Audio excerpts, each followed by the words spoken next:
Hello everyone, welcome to this amazing platform of our channel Panisha for Competitive Examinations and I am Piyush। तो इस particular session में हम बात करने वाले हैं जो आपका इंडियन एयरफोर्स है की तरफ से एफकैट का नोटिफिकेशन निकाल दिया गया है। और आपको पता होगा अगर आप डिफेंस सर्विसेज में जाना चाहते हो तो आपका एक तो सीडीएस का एग्जामिनेशन होता है, दूसरा आपका सीडीएस से इंडियन नेवी, इंडियन आर्मी और आपका एयरफोर्स में फ्लाइंग ऑफिसर के लिए जाते हैं।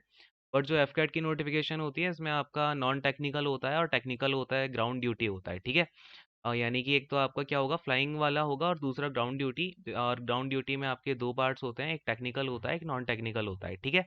तो ये इसके लिए आपका नोटिफिकेशन आउट हुआ है, कितनी क्या वैकेंसीज हैं पीसी और एसएससी में, permanent commission and short service commission में। कब से आपके फॉर्म अप्लाई हैं, क्या एग्जामिनेशन डेट है, क्या सिलेबस रहेगा आपका एसएसबी का या फिर जो बेसिकली इसका एएफएसबी होता है, इसका क्या प्रोसीजर होने वाला है, तो इन सब चीज़ों के ऊपर बात करते हैं, ठीक है। सीधा शुरू करेंगे। और इसके अलावा आपका अगर बात करूँ तो इंडियन कोस्ट गार्ड का होता है जिसमें कि असिस्टेंट कमांडेंट के लिए जाते हैं, ठीक है। तो ये कुछ 3-4 एग्जाम होते हैं। इसके अलावा सीएपीएफ का असिस्टेंट कमांडेंट भी होता है। आफ्टर ग्रेजुएशन ये सारे एग्जाम्स होते हैं। Let us talk about Indian air force. तो इसका एग्जामिनेशन जो आपका एफकैट का है ये होने वाला है 12 फरवरी 22 को, 13 फरवरी एंड 14, 3 दिन आपका ये एग्जामिनेशन होगा, 12, 13 एंड 14 फेब को, ठीक है। अब एक बार देखते हैं इसकी क्या वैकेंसीज वगैरह आई हैं। तो एफकैट एंट्री की अगर हम बात करते हैं तो उसमें फ्लाइंग है। देन फ्लाइंग में देखेंगे तो एसएससी की 77 है। देखो आपका फ्लाइंग जो होता है ना वो एसएससी का ही होता है, यानी कि ये शॉर्ट सर्विस कमीशन होती है 14 ईयर्स की। शॉर्ट सर्विस कमीशन का मतलब होता है कि भाई 14 ईयर्स, और परमानेंट कमीशन का मतलब होता है आपकी रिटायरमेंट एज तक आप उसमें जा सकते हो, ठीक है। देन ग्राउंड ड्यूटी की बात करेंगे तो टेक्निकल होगा। टेक्निकल में आपका एरोनॉटिकल आता है, engineering, electronics and aeronautical engineer, mechanical में। आपका परमानेंट कमीशन की बात करें तो 19 वैकेंसीज हैं, ठीक है। देन आपका एसएससी में है 76, यानी कि शॉर्ट सर्विस कमीशन में। ऐसे ही आपका अगर हम यहाँ पे मैकेनिकल वाले की बात करते हैं तो ये आपका 7 यहाँ पे है परमानेंट कमीशन में। देन आपका एसएससी में है 27 वैकेंसीज, ठीक है। Then ground duty non technical की बात करते हैं तो इसमें मेनली तीन आपकी चार चार होती हैं बेसिकली। इसमें इस बार जो आपका मेट्रोलॉजी का डिपार्टमेंट होता है उसकी नहीं आई है वैकेंसी, और एक एजुकेशन का भी होता है, ठीक है। इन दोनों की वैकेंसीज इसमें नहीं नोटिफाइड है। तीन अभी आपका तीन में आई है, तीन ब्रांचेस में, जो कि आपका एडमिनिस्ट्रेशन होता है, या आपका लॉजिस्टिक्स होता है, या आपका अकाउंट्स होता है, ठीक है। एडमिनिस्ट्रेशन में बेसिकली कहीं कहीं आपको एडमिनिस्ट्रेशन वाले लॉजिस्टिक्स में भी चले जाते हैं, बट एडमिनिस्ट्रेशन में मोस्ट प्रोबेबली आपको एटीसी मिलता है, यानी कि एयर ट्रैफिक कंट्रोलर। इसकी वैकेंसीज हैं आपका परमानेंट कमीशन में 10 हैं और आपका शॉर्ट सर्विस कमीशन में 41 वैकेंसीज हैं। लॉजिस्टिक्स की बात करते हैं तो इसमें परमानेंट कमीशन में 8 यानी कि 8 वैकेंसीज हैं और आपका एसएससी में 31 वैकेंसीज हैं। अकाउंट्स में आपका परमानेंट कमीशन की 4 हैं और फिर शॉर्ट सर्विस कमीशन की 17 है, राइट। तो ये सब है। देन आपका एनसीसी स्पेशल एंट्री भी होती है इसमें। तो एनसीसी के लिए जो आपका वैकेंसीज हैं वो 10% सीट्स होती हैं सीडीएसई की एंड 10% सीट्स होती हैं एफकैट की, ठीक है। तो ये परमानेंट कमीशन के लिए सीडीएसई की और फिर ये एसएससी की होती है। खैर आगे आते हैं, क्या इसका सिलेबस है, क्या क्या सब्जेक्ट्स आपके पूछे जाते हैं। ये देखो यहाँ पे लिखा भी हुआ है आपका 14 ईयर्स का ये टाइम पीरियड होता है फ्लाइंग ब्रांच के लिए, ठीक है। ये एसएससी का ही होता है, पीसी नहीं होता है। देन टॉकिंग अबाउट इसकी जो एलिजिबल कंडीशंस होती हैं, यानी कि आप इसमें एलिजिबिलिटी क्या होगी, तो नेशनलिटी आपकी इंडियन होनी चाहिए, जो आपका सिटीजनशिप एक्ट है वो सब ठीक है। एज की बात करते हैं, मेनली मेजर इसमें जो एज होती है फ्लाइंग के लिए 20 to 24 होती है। ग्राउंड ड्यूटी के लिए जो आपका टेक्निकल है, नॉन टेक्निकल है, दोनों के लिए 20 से 26 ईयर्स की होती है, यानी कि आपकी जो, और हाँ एक बात याद रखना, जो इसका डेट ऑफ रिकॉर्डिंग है वो 1 जनवरी 2023 को देखी जाती है, ठीक है। यानी कि जब आपका कोर्स कमेंस हो रहा होगा, 2023 में कोर्स कमेंस होगा ना आपका, तो ये जो है आपका एज, यानी कि आपका 2 जनवरी 1999 से आप आगे पैदा होने चाहिए, और फिर 1 जनवरी 2003 से पहले। दोनों ही डेट जो है इंक्लूसिव है, यानी कि आप अगर 2 जनवरी 1999 को पैदा हुए हो तो आप इसका फॉर्म अप्लाई कर सकते हो, ठीक है। लेकिन अगर आपके पास में जो डीजीसीए का कमर्शियल पायलट लाइसेंस होता है वो है, तो आप इसमें 26 ईयर्स तक भी अप्लाई कर सकते हो फॉर फ्लाइंग ब्रांच, ठीक है। देन ग्राउंड ड्यूटी की बात करते हैं तो जो भी आपकी ग्राउंड ड्यूटी की वैकेंसीज हैं, let it be of technical और नॉन टेक्निकल, दोनों में ही 20 to 26 ईयर्स की एज। अगेन आपका डेट ऑफ रिकॉर्डिंग कौन सी है, 1 जनवरी 2023। देख लेना अपनी एज इसमें 97 से 2003 के बीच में आनी चाहिए। मैरिटल स्टेटस आपका क्या होगा, candidate below 25 years of age must be unmarried at the time of commencement of course, ठीक है। विडो एंड विडोअर्स और डिवोर्सीज जो भी होते हैं 25 की एज के नीचे के, वो एलिजिबल नहीं है। यानी कि अगर आपकी 25 ईयर से पहले शादी हुई थी या फिर आप विडो या विडोअर हैं तो अप्लाई नहीं कर सकते हैं। बट 25 से ऊपर एज है, शादी कर ली है, देन यू कैन अप्लाई, ठीक है।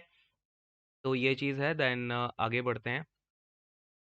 Now talking about the educational qualifications, बड़े ही ध्यान से सुनना, काफ़ी सारे स्टूडेंट्स को इसमें इश्यू आता है कि क्या इसमें एजुकेशनल क्वालिफिकेशन है for every branch, ground duty, technical, then आपका flying branch, then non technical. ठीक है, अगर हम यहाँ पे फ्लाइंग ब्रांच की बात करते हैं तो आपका 10+2 पास होना चाहिए फिजिक्स और मैथ्स में, और दोनों में ही आपका मिनिमम 50% होना चाहिए। ठीक है, देन आपकी ग्रेजुएशन क्या होनी चाहिए किसी भी डिसिप्लिन में, देन आपका 60% मार्क्स होने चाहिए ग्रेजुएशन में। ठीक है, 3 इयर्स का डिग्री कोर्स मिनिमम आपका चलेगा, यानी कि बीटेक वाले भी इसमें ऑफ कोर्स अप्लाई कर सकते हैं जिनके मिनिमम 60% मार्क्स हो, यानी कि ग्रेजुएशन में 60% कंपलसरी है, या बी बीटेक किया हो या फिर आपने 3 इयर्स का कोई भी डिग्री कोर्स किया हो। And talking about the technical branch, आपका यहाँ पे फिजिक्स और मैथ्स में आपका 50% मार्क्स होने चाहिए 10+2 लेवल पे। ठीक है, और आपकी डिग्री होनी चाहिए साथ में बीटेक वाली, या फिर आपका क्या हो, ए और बी जो आपका एरोनॉटिकल सोसाइटी के होते हैं ना पेपर्स, में आपका 60% होनी चाहिए। ये आपकी ब्रांचेस हैं, ब्रांचेस आप देख सकते हो, एक बार इसको पॉज करके देख लेना, एक एक करके बताएंगे तो काफ़ी टाइम लग जाएगा। दैन यहाँ पे नॉन टेक्निकल की बात करें तो एडमिनिस्ट्रेशन एंड लॉजिस्टिक्स के लिए आपको 10+2 और ग्रेजुएशन की जो डिग्री है वो 60% आपका होना चाहिए उसमें मिनिमम। और इसके अलावा या फिर आपने क्या किया हो, और ठीक है ना, या तो आपने कोई भी ग्रेजुएशन करी हो 60% मिनिमम मार्क्स से, या फिर आपने क्या किया हो, जो आपका एरोनॉटिकल सोसाइटी ऑफ इंडिया का आपका एग्ज़ाम होता है ए और बी सेक्शन का, उसमें मिनिमम 60% आप लेके आए हो। दैन यहाँ पे बात करते हैं अकाउंट्स ब्रांच की, तो अकाउंट्स के लिए ऑफ कोर्स यहाँ पे आपको क्या चाहिए होगा, बीकॉम की डिग्री होगी या फिर आपका बैचलर्स ऑफ बिजनेस एडमिनिस्ट्रेशन होगा, दैट इज़ बीबीए। ठीक है, देन आपका यहाँ पे BSc with specialisation in finance होना चाहिए, या फिर आपने सीए, सीएमए, सीएस, सीएफए वगैरह क्वालिफाई किया हुआ हो। ठीक है, देन आपका 10+2 और ग्रेजुएशन दोनों में ही आपके क्या होने चाहिए, 60% मार्क्स होने चाहिए। ठीक है, ये बात क्लैरिफाइड हो गई क्या क्या डिग्रीज हैं आपकी। बीएससी अगर आपका फाइनेंस में है स्पेशलाइजेशन, तब भी आप इसमें अप्लाई कर सकते हो। ठीक है, और जो 10+2 जिन्होंने अपना 12th स्टैंडर्ड 10+2 पैटर्न पे दिया है, वही लोग इन एग्जामिनेशंस के लिए अप्लाई कर पाएंगे। ठीक है, ये चीज़ और अच्छे से याद रखना। और दूसरी बात इसमें क्या है कि भाई लीगल ड्यूटीज ऑफ आईएएफ के लिए यहाँ पे 2 सीट्स रिजर्व की जाएंगी जिन स्टूडेंट्स ने या फिर कैंडिडेट ने क्या किया है, लॉ क्वालिफाई किया है। ठीक है, ग्राउंड ड्यूटी होती है ऑफ कोर्स यहाँ पे। और अब बात करते हैं यहाँ पे क्या आपका सिलेबस होगा एफकैट का, या फिर अच्छा फिजिकल और मेडिकल कंडीशंस में अगर आपको कोई इश्यू हो, कोई डाउट हो, तो नीचे कमेंट करना। देखूंगा अगर काफ़ी बच्चों को इश्यूज आते हैं तो मैं आपको या तो कमेंट में आंसर मिल जाएगा, या फिर एक नेक्स्ट वीडियो बना दूंगा कि भाई इसका आपका आईज में कितना मांगा जाता है या फिर किस में कितना मांगा जाता है मेडिकल में, जो कि आपका एएफएसबी में रिकमेंड होने के बाद होता है। अगर आपको एएफएसबी की इसमें इंफॉर्मेशन चाहिए है, कहाँ कहाँ एएफएसबी होता है, कैसे होता है, क्या इसके 5 दिन तक जो आप रुकते हो वहाँ पे क्या क्या एक्टिविटीज़ कराई जाती हैं, ठीक है, उनमें आपको किस तरीके से उनको आपको अटेम्प्ट करना चाहिए, उसके लिए आपको अभी से क्या प्रिपरेशन करनी चाहिए, नहीं करनी चाहिए, वो सारी बातें एक बार कमेंट कर देना अगर आपको चाहिए होगी, तो हम इसे अगली वीडियो में कर लेंगे। ठीक है, एक बार इसका मैं आपको फटाफट से सिलेबस बता देता हूँ, चलो। तो ये रहा आपका सिलेबस यहाँ पे। अगर हम बात करते हैं जो ग्राउंड ड्यूटी वाले बच्चे अप्लाई करेंगे, यानी कि ग्राउंड ड्यूटी और फ्लाइंग ब्रांच के लिए उनको अकेला एफकैट का देना है, और जो आपका टेक्निकल ब्रांच के लिए अप्लाई करेंगे उनको यहाँ पे ईकेटी भी देना होता है। ठीक है, सिलेबस की बात करें तो ये आपका इसमें जनरल अवेयरनेस होता है, वर्बल एबिलिटी इन इंग्लिश होता है, numerical ability, reasoning and military aptitude test होता है। टोटल आपका 2 आवर्स का ड्यूरेशन होता है, 100 क्वेश्चंस होते हैं, 300 आपके मैक्सिमम मार्क्स होते हैं, यानी कि 1 क्वेश्चन 3 मार्क्स का होता है। ठीक है, ये चीज़ यहाँ पे याद रखना। और इसकी अगर मैं आपसे कट ऑफ की बात करूँ तो ये अराउंड आपका 150 to 160 वरी करती रहती है। तो ये आपका इसकी मिनिमम कट ऑफ हर बार जाती है, लेकिन लास्ट में आपको मेरिट में आने के लिए स्कोर का जो एम करना चाहिए वो 200 का एम करो। बट वो लास्ट में आप अगर 180 190 तक पहुंच रहे हो तब भी आप मेरिट में आ सकते हो। ठीक है, क्योंकि आपका एएफएसबी में रिकमेंड बच्चे ज़्यादा होते हैं, फिर उसके बाद मेरिट निकलती है, ऊपर से फिर लिए जाते हैं। ठीक है, तो ये चीज़ है। एंड आपका ईकेटी में क्या होगा, mechanical, computer science and electrical, और आपका इसमें 45 मिनट्स का टाइम मिलता है, 50 क्वेश्चन होते हैं, अगेन 1 क्वेश्चन 3 मार्क्स, तो 150 मार्क्स हो गए।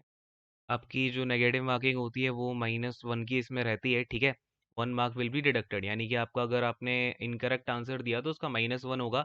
और जो आपकी एग्ज़ाम की लैंग्वेज होगी वो कैसे होगी, इंग्लिश ही होती है। ठीक है, इंग्लिश लैंग्वेज में ही आपका पेपर आएगा, एफकेट का भी और ईकेटी का भी।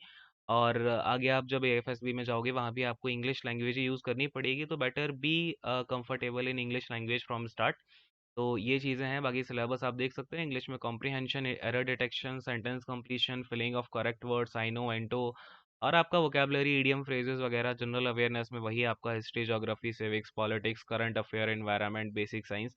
मेजरली क्वेश्चंस आपको हिस्ट्री, ज्योग्राफी, बेसिक साइंस और करंट अफेयर से देखने को मिलेंगे। कुछ एक क्वेश्चंस आपको आर्ट्स और स्पोर्ट्स स्पोर्ट्स से बढ़िया क्वेश्चंस इसमें देखने को मिलते हैं। अगेन आपका वही बात है कि जब आप एएफएसबी देने जाओगे वहाँ भी आपको स्पोर्ट्स से दो चार क्वेश्चन पूछ ही लेगा, ठीक है। तो न्यूमेरिकल एबिलिटी में देखो यहाँ पे आपका decimal fraction, time and work average, profit loss, percentage ratio, simple interest, compound interest और टाइम एंड डिस्टेंस, ये सब वगैरह क्वेश्चंस आपके जो है इसमें पूछे जाते हैं। Reasoning and military aptitude test, ये इसमें अब सिलेबस तो क्या ही है इसका, इसके कुछ क्वेश्चंस होते हैं स्पेशल टाइप के, स्पेशल एबिलिटी बोलते हैं उसको, ठीक है।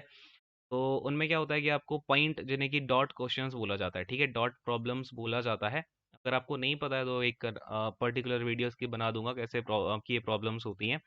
प्रैक्टिस टेस्ट आपको यहाँ पे दिया हुआ है, ठीक है, ये सारी की सारी चीज़ें, आई होप आपको क्लैरिफाइड तो हो गया होगा एग्जाम का क्या पैटर्न है। ये टाइमिंग भी देख लो भाई, डे 1 पे आपकी दो शिफ्ट होंगी, फिर डे 2 पे आपकी दो शिफ्ट होंगी, फिर डे 3 पे दो शिफ्ट होंगी।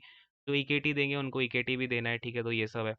तो ये देखो यहाँ पे 7:30 से 9:30 आपकी एंट्री होगी, और फिर 9:45 से 11:45 तक एग्जाम होगा। देन आपका सेकंड शिफ्ट का एग्जाम 2:45 से 4:45 है, बट एंट्री आपकी 12:30 से स्टार्ट हो जाती है। ये सब चीज़ें इसमें ऑलरेडी दे रखी हैं, तो कोई इसमें आपको डाउट होना नहीं चाहिए।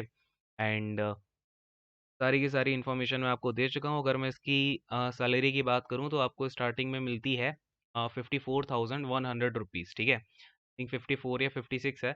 तो ये आपको मिलती है बेसिक है, ये आपकी जब ट्रेनिंग होगी ना तब भी आपको ये मिलेगी, प्लस में आपको मिलिट्री सर्विस पे मिलता है आई थिंक 15,000 का, ठीक है। तो ये प्लस में इसके साथ में आपको जितनी भी फैसिलिटीज़ होती हैं, आपको सीएसडी मिलेगी, देन आपको मेडिकल मिलता है, 1 करोड़ तक का आपको हेल्थ इंश्योरेंस मिलता है 10,000 पे। और सारी की सारी फैसिलिटीज़ जो भी डिफेंस में आपको मिलती हैं वो तो है ही सही। और सारे के सारे आपको, अगर आप फ्लाइंग में जा रहे हो तो आपको हाइट का फ्लाइंग अलाउंस भी मिलता है, देन आपको हाइट का अलाउंस भी मिलता है, तो कई सारे इसमें अलाउंसेस होते हैं।